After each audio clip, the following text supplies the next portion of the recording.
C'est ici, rue Vauquelin, entre l'A62 et la Fac du Mirail, que vivent une quinzaine de personnes dans l'insalubrité.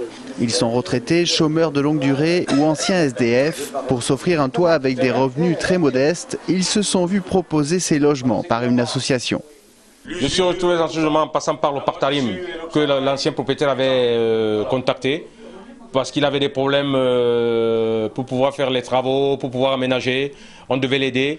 Et ce qui s'est passé, c'est qu'au fil des années, nous on a payé des loyers qui n'ont jamais été... Rien n'a jamais été restauré en fait.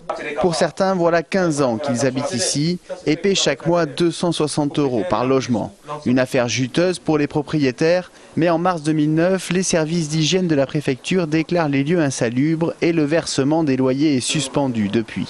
Mais pour les locataires, il n'y a pas eu d'amélioration dans leurs conditions de vie. Ils s'en remettent désormais à la justice. Donc on a pris contact avec le DAL et depuis le DAL nous a trouvé un avocat et puis qui a déclenché la procédure et puis maintenant on va voir, on attend de voir l'impact que ça va avoir. Le DAL qui souhaite faire des locataires de la rue Vauquelin un exemple des négligences des services publics en matière de logement.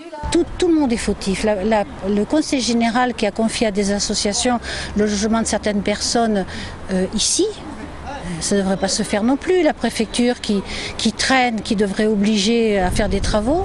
Faire des affaires immobilières, c'est une chose, mais il y a des êtres humains qui habitent ici, qui ont droit à un habitat digne. Un message qu'il compte bien renouveler mardi matin devant des représentants de la préfecture attendus sur place.